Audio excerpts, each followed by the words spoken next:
5 pang natabunan ng pagguho ng lupa sa Baguio City, natagpuan na.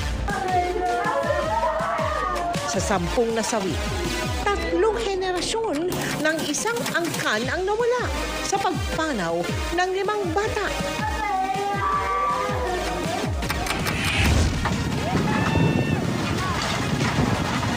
Bahagi ng isang bahay sa Pulilan, Bulacan. Gumuho! Ilang taga Pampanga naman nagbayanihan para hindi masira ang dike at mapinsala ang mga pananim. Sa Metro Manila, ilang proyekto kontra baha gaya ng mga detention basin nakatulong mapabilis ang paghupa ng baha sa ilang lugar. Pero problema sa basura, malaking pasanid dahil naglutangan sa Namutas at Parañaque. Clearing operation sa toneladang basura sa may Baclaran, pahirapan. Paano kalang 7.2 trillion peso national budget para sa taong 2027 na isumiti na ng Kamara sa Senado? Flood control, paglalaanan ng pondo. Masisiguro natin na hindi ito magiging mga ghost project. Vice President Sara Duterte, inireklamo ng grave threats ng Department of Justice. Sa 14 na araw ng impeachment trial, Vice Presidente, may pananagutan sa mga irregularidad sa paggamit ng confidential funds ng kanyang opisina, ayon sa tumestigong State Auditor ng COA. Mga bagong tunog, pagkain pangalan, pati na mga kaapelido ng ilang senador lumutang sa ipinresintang acknowledgement receipts ng mga umano'y tumanggap ng confidential funds. Gumawa ataw ng fruit salad dito. May kamote, may mangga, may keso, migi mango for 50,000 pesos. At global fashion icon Heart Evangelista, ipagpapatuloy ang kanyang sparkle journey sa muling pagpirma ng kontrata.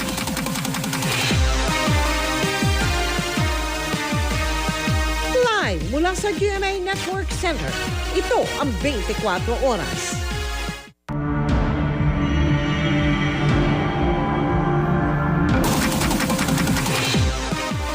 Magandang gabi po, Luzon, Visayas at Mindanao. Wala na rin buhay nang mahanap ang 5 pang natabunan ng lupa sa isang barangay sa Baguio City. Kaya umakyat na sa 10 ang bilang ng nasawi. Kabilang sa kanila ang maglolo at 5 pang bata na lahat galing po sa iisang angkan. Dineklara ng no-build zone ang lugar kaya problemado ang mga residente. Nagkakasakit pa ang ilan sa evacuation center. At mula sa Baguio, nakatutok live si Marisol Abduraman. Marisol. Mel, Emil, Vicky, all accounted na nga ang lahat ng mga natabunan sa landslide sa Gisad Surong dito sa Baguio City. Pero sa kabila ng puspusan, paspasan pero maingat na paghahanap, bigo silang makuhang buhay ang mga nalalabi pang biktima. Pasado alas 6 kagabi, mahigit 24 oras mula na magkaroon ng pagguho, may pahabol himala sa barangay Gisad Surong. Isang asong natabunan ang natagpo ang buhay pa. Bagaman nangangatog at nanghihina. Nag-hit po tayo ng mga irrigating solution to warm po yung dog. Nag-feed lang po tayo ng unting-unti po para hindi mabigla si dog. Noon, muling nabuhayan ng pag-asa ang mga rescuer. As much as possible, yung mga light mga tools ang ginagamit po namin. Just not to disturb yung soil, baka it will lead to further collapse. So, yun nga, nung nakita po natin yung aso nabuhay, kami rin nabuhay na loob. 1:03 sa madaling araw, muling may namataan. Pero wala ng buhay nang ma-recover ang isang 64 anyos na lolo. At matapos ang halos 1 oras pa, natagpo ang ding patay sa di kalayuan ang kanyang 8 anyos na apong si Elisha Grace, ang huli sa mga hinahanap na natabunan. Kaya ganun na lang ang sakit na nararamdaman ng kanyang amang si Jerwin. Higit pa sa sugat niyang tinamo nang bumagsak mula sa ikalawang palapag ng kanilang bahay nang magka-landslide. Karamay ang may bahay at bunso na kasama niyang nakaligtas. Iba pa rin kung kasama si Elisha Grace na umiiyak sa mga huling oras na kasama nila para sana lumikas. Ang sabi namin, okay lang yun anak. Kapag may kulang labog konti, siguro makakatakbo tayo. Ang kapilya kung saan ibinurol ang 7 sa 10 nasawi na puno ng pagpalahaw ng mga nagluluksang kaanak.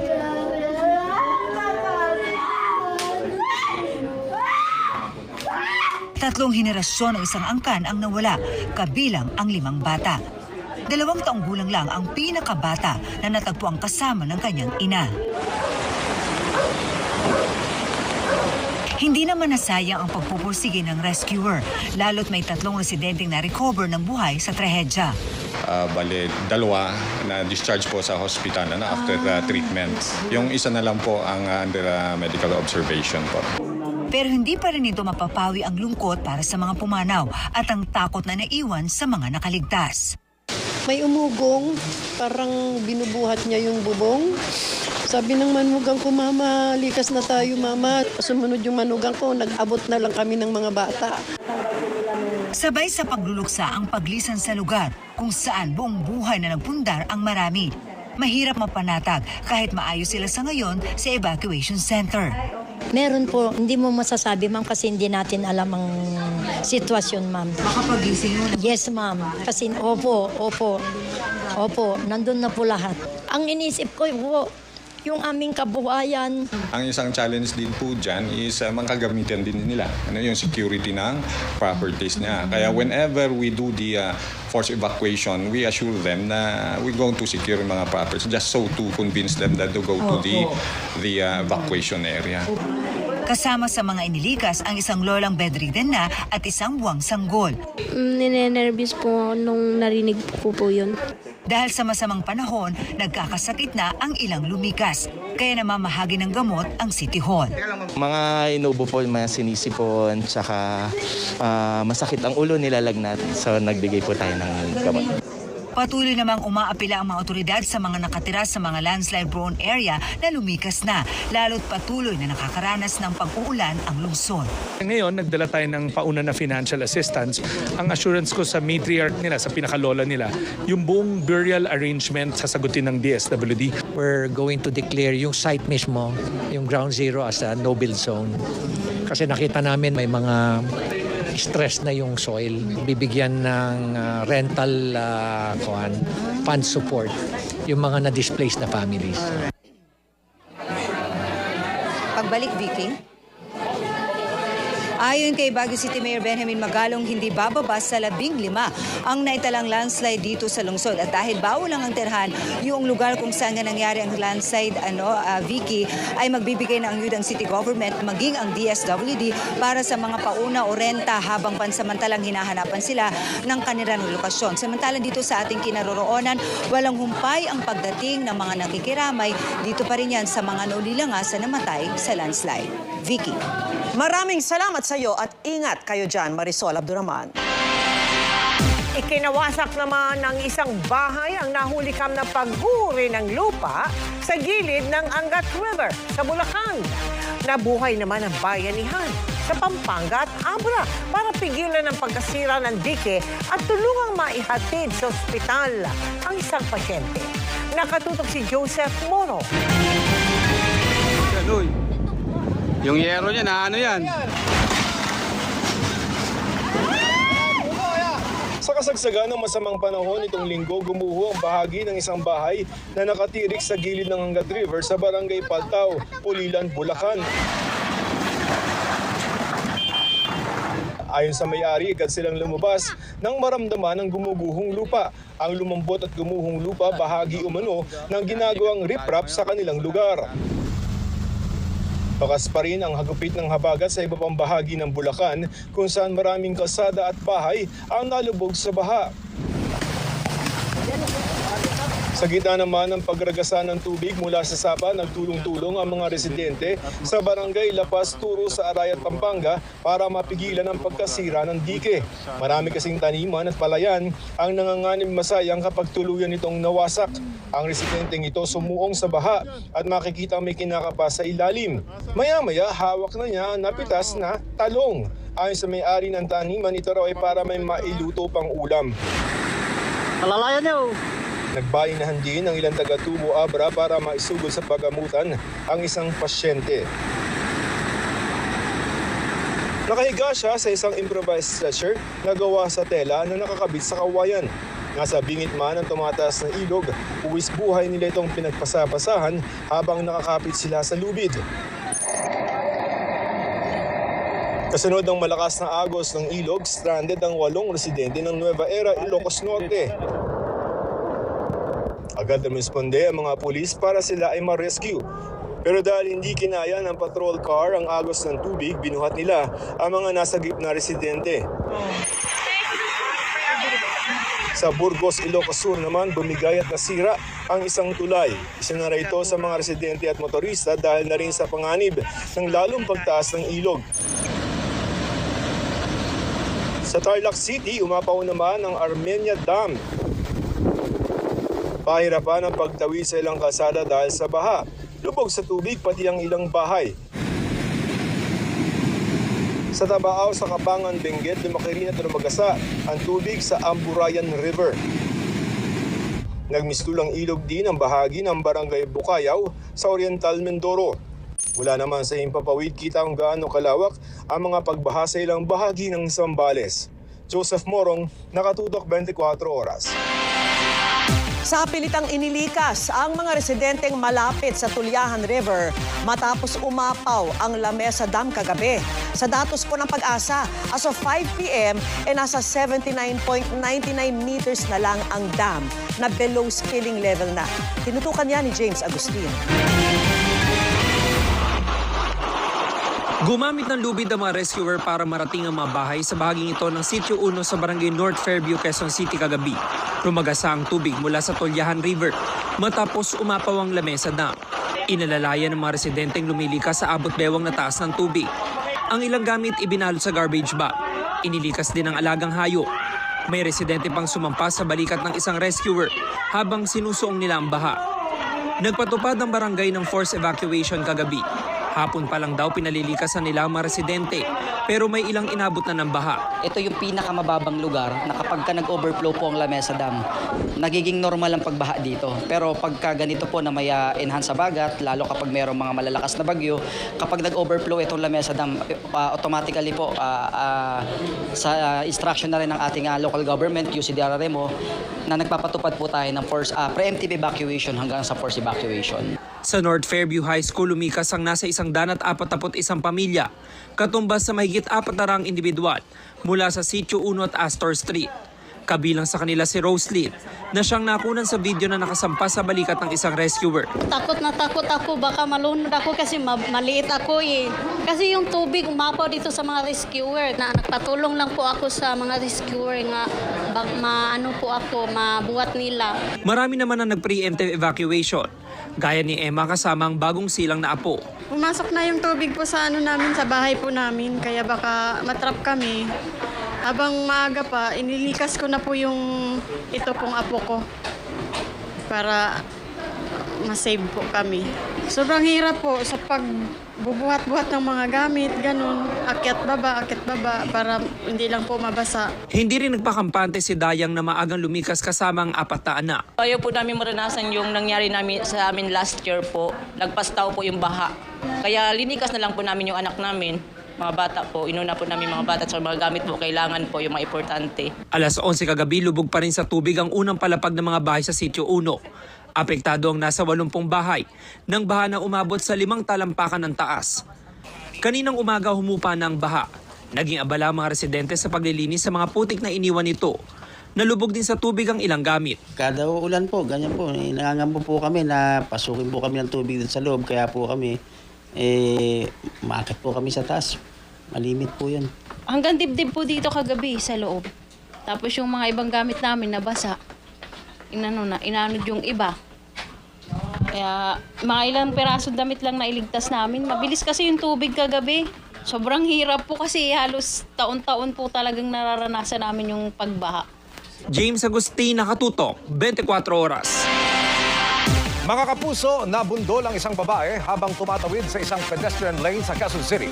Sa lakas ng impact, posibleng sumailalim siya sa operasyon sa Batot Baga. Nahuli kamyan at nakatutok si EJ Gomez. Exclusive! Tumatawid ang isang babaeng nakapayon sa pedestrian lane sa Viluna Street, Barangay Piñahan, Quezon City, pasado alas 10 ng gabi noong linggo. Pagdating niya sa gitna ng kalsada, nabangga siya ng sasakyan. Dumiretso lang ang sasakyan habang gumulong naman ang biktima. Nilapitan siya ng ilang bystander. Doon siya galing sa may pedestrian daw. Saan yung payong niya? Lumipad nga din. Nagulat ako sobrang lakas nung lagabag niya. Yun pala, may tsinelas ako nakita doon sa pedestrian. Pagtingin ko dito may nakahiga, lumapit agad ako. Babae, aray ng aray. Ang 43 anyos na biktima, pinagtulungan buhati ng mga first responder ng Barangay Piñahan. Likod po niya masakit po, ma'am. Tapos yung labi niya, ma'am, mayroon po siyang sugat. Tapos yung mayroon din po siya sa paa. Patawid lang daw po siya. Tapos sabi ko po kung nakita niya kung ano nakabundol sa kanya, hindi daw po niya nakita. Naiwan sa kalsada ang mga nasirang bahagi ng sasakyan. Gayon din ang payong at tsinelas ng biktima. Ayon sa biktima, galing siyang trabaho sa isang bahay ampunan at pauwi na raw sa Malabon nang mangyari ang insidente. Pagawid ako, walang sasakyan doon. Kasi nasa pedestrian naman ako Sugat sa yung bukong-bukong, tapos yung suhod, tapos yung sa shoulder ko, tapos yung tagiliran ko sobrang sakit. Saka yung ulo ko parang namamagat.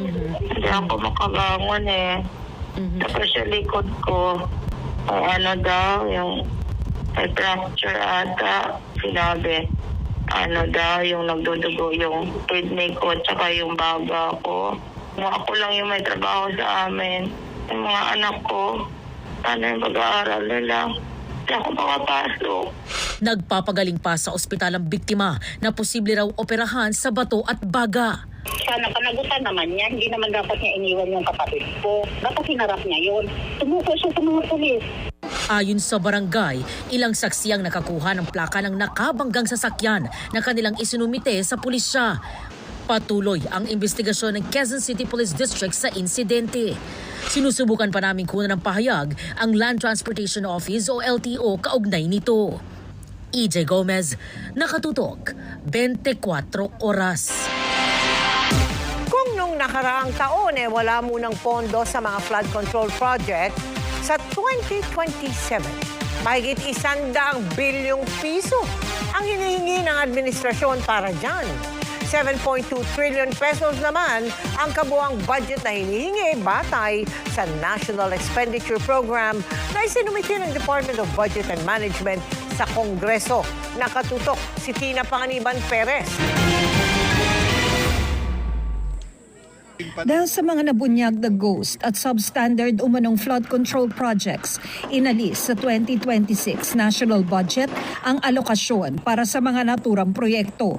Tanging mga pondong pantapat sa proyektong kahati ang mga dayuhan o foreign assisted ang natira. Pero ibabalik na yan para sa taong 2027 batay sa National Expenditure Program o pondong hinihingi sa Kongreso ng Ehekutibo. Mahigit 107 bilyong piso yan, kabilang ang mahigit 3 bilyong piso para sa MMDA at halos 20 bilyon para sa foreign assisted projects. Lalo na ngayon na nag-uulan at nakikita po natin, number one, yung kahalagahan. Hindi naman din po natin po pwedeng pabayaan yung mga naumpisahan na ng mga flood control projects. Tinitiyak ng Department of Budget and Management na mahigpit ang prosesong pinagdaanan ng lahat ng flood control project at mahigpit din ang proseso kapag ipinatutupad na ang proyekto. Mas matindi po yung vetting. Properly identified, properly tagged ang location ng mga projects, duly supported ngayon pa lang ng actual program of works ang mga ito upang masiguro natin na hindi ito magiging mga ghost flood control projects. We will also be utilizing technology, satellite data to verify kung talaga bang nag-e-exist yung mga reported structures. Mahigit 1 bilyong piso naman ang hinihinging confidential and intelligence funds para sa mga ahensyang legal na otorisadong magkaroon nito. Bahagyayang mas mababa sa 11.8 billion pesos na inilaan ngayong 2026. We wish to reiterate that the use of confidential and intelligence funds remains subject to existing budgeting, utilization, liquidation, and auditing rules to ensure accountability and that the funds are used solely for their intended purposes. Halos 112 billion pesos naman ang hinihinging unprogrammed appropriations o yung pondong hindi pa madetalye ang mismong pagkakagastusan kaya itinuturing ng ilan na pork barrel. Ayon sa DBM, ito na ang pinakamababang unprogrammed appropriations mula noong 2019. We are still awaiting for the certainty. Kabilang na nga po dito yung mga additional foreign assisted projects na ngayon po ay nakapila at tinatalakay pa rin sa ED Council at dadaan pa sa masusing pagsusuri ng ating Investment Coordination Committee. We will make sure that the items in the unprogrammed appropriations are those that are really necessary. Sa mga departamento, pinakamalaking budget ang inilaan sa DepEd, habang top 2 ang DPWH. Kasama sa mga pagkukunan ng pampondo para sa mga ito ay utang na aabot ng 1.7 trillion pesos. Sisimulan na ng House Committee on Appropriations sa August 17 ang deliberasyon sa panukalang budget. Target ng Kamara na ipasa ito sa ikatlot huling pagbasa sa October 9. Tina Panganiban Perez, Nakatutok, 24 Oras.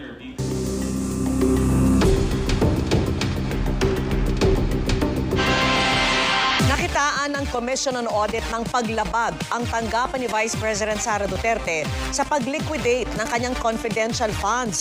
Ito ang lumabas sa testimonya ng COA auditor na humarap sa impeachment trial kanina. Lumabas din na ginamit ng bise ang kanyang confidential funds sa mga aktibidad na hindi dapat. Nakatutok live si Sandra Aguinaldo. Sandra.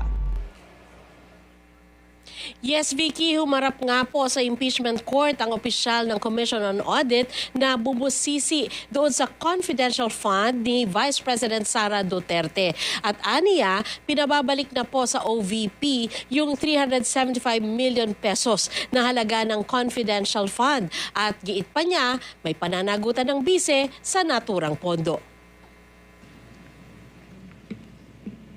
Sa isang J. Camote,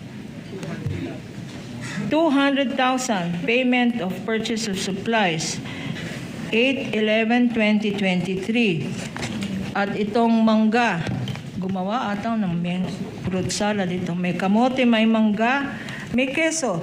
P-1-8-2262 Migi Mango for 50,000 pesos. Sa ganitong paraan, inilarawan ni Attorney Lorna Kapunan ang mga pangalang tunog pagkain na nabigyan ng confidential funds ni Vice President Sara Duterte. Mga pangalang nakalagay sa mga acknowledgement receipt na isinumite ng Office of the Vice President o OVP bilang patunay ng pinagbayaran ng confidential funds. Puna pa ni Prosecution Lawyer Kapunan, katunog ang iba pang mga pangalan sa ilang kilalang personalidad gaya ni Beth Revilla, Clarice Ontiveros, Jose Diokno Jr., John Lapid at Hanilet Camille C. Pati Hart Santiago at Ann Ong Pauco na tila kombinasyon ng tunay na pangalan ng misis ni Presiding Officer Senator Cheese Escudero. Isa sa napuna ng Commission on Audit o COA ang mga ginastusang aktibidad na hindi dapat ginamitan ng confidential funds. Christmas activity in Happyland, Tondo, Manila. Pasasalamat and update meeting TODA in Barangay Batasan Hills, Quezon City. May mga activity po dito na pasasalamat, coordination meeting. May mga tree planting po, distribution of wheelchairs, gift giving, medical mission, at iba pong activities ng mga satellite offices po ng Office of the Vice President. Nasa listahan ba yan ng confidential activities base sa joint circular? Based po dun sa enumeration kung saan gagamitin ang confidential fund, hindi po ito nakasama doon. Nakita rin na nangyari muna ang mga pinagkagastosang aktibidad bago pa makuha ng OVP ang pondo. Sabi ni State Auditor Zailin May del Campo, hindi pwede ito. Ipinakita rin sa pagdinig ang mga acknowledgement receipts para naman sa confidential funds ng Department of Education. Sa panuntunan kasi ng COA, tanging ang Special Disbursing Officer ng ahensya ang maaring mag-release ng pondo. Sa kaso ng DepEd, ito ay si Edward Fajarda. Pero ipinakita sa pagdinig ang mga acknowledgement receipts na pare-pareho ang petsa ng pagre-release ng pondo sa magkakaiba at magkakalayong lugar. Tanong ng prosecution, paano daw ito nagawa ng iisang tao lang sa loob ng isang araw? Kasi nung binabasa ko to, kasi ako, Marvel Comics ang binabasa ko. Superman ang favorite ko. Kung hindi man Superman, ang isang SDO, kaya ba niyang puntahan? Sa palagay mo, Your Honor, please. Lahat na ito. Your Honor, please. Yes, Counsel for Respondent. The question is speculative, Your Honor. What is speculative about Superman? He can fly anywhere It's a in one day. hypothetical question. Counsel, move on. Move on, Counsel. Halimbawa, sa petsang March 15, 2023, base sa mga sinumiting acknowledgement receipts sa COA, 22 na tao ang binayaran sa Quezon City, Olongapo, Laguna, Cavite, Zamboanga City, Surigao del Norte, at iba pa sa loob ng isang araw. Ang may pananagutan daw dito, sabi ni Del Campo, 4 na opisyal ng DepEd sa pangunguna ni Vice President Sara Duterte bilang kalihim noon ng departamento. Sara Duterte, Vice President, may pananagutan. Opo, tama po. Bakit? Anong nature ba ng pondo na yan? Kasi po ito is pondo ng bayan po. Sa testimonya rin ni Del Campo, sinabi niyang nakitaan nila ng violation o paglabag ang Office of the Vice President. Tinukoy niya ang nasaksihan niyang testimonya noon ng Special Disbursing Officer ng DepEd na si Gina Acosta sa pagdinig sa kamera. Doon sinabi ni Acosta na sa utos ni Vice President Duterte, ibinigay niya ang pondo sa punong security ng bise na ayon kay Del Campo ay hindi dapat dahil tanging ang Special Disbursing Officer lamang ang dapat humahawak ng pondo. By the directive po of BP Sara, binibigay niya kay Colonel Raymond Dante Pila Chica, head ng Vice Presidential Security and Protection Group, yung cash advance po for confidential fund. Under po kasi sa joint circular, it is the SDO na mag-disburse ng cash advance. This is a direct violation po ng joint circular, specifically yung item 6.1.1. Kasi po, ang nakalagay dito is hindi po pwedeng ibigay ito ng SDO sa ibang officer po. Kaya naglabas na ng Notice of Disallowance ang COA at pinababalik sa OVP ang pondong umaabot sa mahigit 375 million pesos. Gumugulong na daw ngayon ang 6 na buwan na nakalaan para makapag-appeal siya sa COA.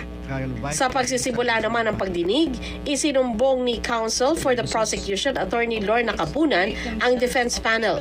Hindi raw ito sumunod sa utos ng presiding officer na magpulong ang magkabilang panig para magkumparahan ng libu-libong mga dokumento nang mapabilis ang proseso.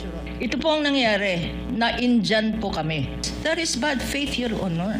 Sagot ng depensa, hindi naman raw kailangan pang gawin ang pagpupulong. There's no need for us to actually compare the exhibits that a witness can testify based on the summary. Tinanggap naman ito ni Escudero. Hindi ka, Attorney Lorna, ininjan, baka ginost ka. Kasi hindi ka sinagot eh. Pero hindi ka ininjan, wala namang pinag-usapan date pa eh. Inignore. Ghost na nga eh. Ghost na bago ngayon. Vicky, bukas ay inaasahan naman na sasalang sa cross-examination itong si Del Campo at ang magtatanong naman po sa kanya ay abogado ni Vice President Sara Duterte. Vicky? Maraming salamat sa iyo, Sandra Aguinaldo.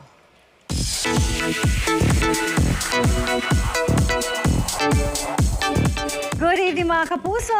Radiating cuteness and winning energy ang nagpanalo sa Season 2 Sparkle Ultimate Campus Cuties na sina Rayu Gravadora at Frances Lacap. ang simula ng kanilang sparkle journey. Ichichika ni Aubrey Carampel.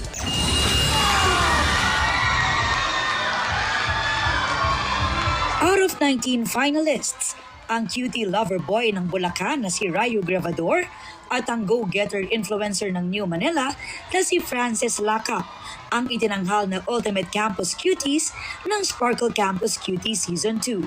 Gusto po magpasalamat po sa mga tao na sumuporta sa akin kasi hindi ko po ito kakayanin. Hindi ko po mabibuild up yung confidence ko. Like, I feel so loved right now and so excited. Sobrang excited ko po na mag-work. It's one of my biggest dreams po talaga to become an artista, and seeing my first steps to being one, it's just so grabe po. I don't even know how to describe the feeling. Wagi rin sila ng special awards, kabilang ang social media favorites. Si Rayo rin ang nanalong TikTok Live Viewers' Choice. Nakuha naman ni Frances ang Studio Who Stars Award. Certified Sparkle Artist na rin sila dahil kabilang sa kanilang napanalunan ay ang 5-year management contract from Sparkle GMA Artist Center. Wagi rin ang Sparkle management contracts ang mga first runner-up na sina Ronnie Pasamba at Abby Arnold at second runners-up Isa Prats at Enzo Torano. Ang mismong nag-abot ng kanilang awards ay sina GMA Network Senior Vice President Attorney Annette Gozon Valdez at Sparkle GMA Artist Center First Vice President Joy Marcelo na umupo rin as judges. Grabe yung batch na to. Talagang nakita natin na nag-level up silang lahat. And ang hirap talaga pumili. I think all of them really deserve to win. Pero ito nga, we're getting the top 6 for Sparkle. Baka hindi lang yung top 6, let's see. Kasi talagang lahat sila talented. They all have the looks, they all have the personality. And I'm very happy na they're so wholesome. Parang talagang role models sila. Ang Ultimate Campus Cuties, excited na to begin their Sparkle artist journey na dream din daw makatrabaho ang kanilang kapuso idols. Nasa wishlist ko po ay si Alden Richards, si Ding Dong Dantes, si Marian Rivera kasi ang galing nila sa craft nila. It's always been a dream po to work with Heart Evangelista. Obviously, I love her craft as well. I love how she presents herself. And beyond that po, I really want to work with either Anthony Constantino or si Charlie Fleming po. Aubrey Carampel, updated sa Showbiz Happening. Susunod, Holy Camp, Akyat Bahay. Sinamantala ang masamang panahon para looban ng isang bahay sa San Juan. Vice President Sara Duterte, inireklamo ng grave threats ng Justice Department. Nahakot na basura na naipon sa estero sa Parañaque. Sangsagsagan ng habagat, tinatayang nasa 300 tonelada na. At ang inspirasyon ni global fashion icon Heart Evangelista sa pagpapatuloy ng journey bilang Sparkle Star. Yan at impang mga balita sa pagbabalik ng 24 oras.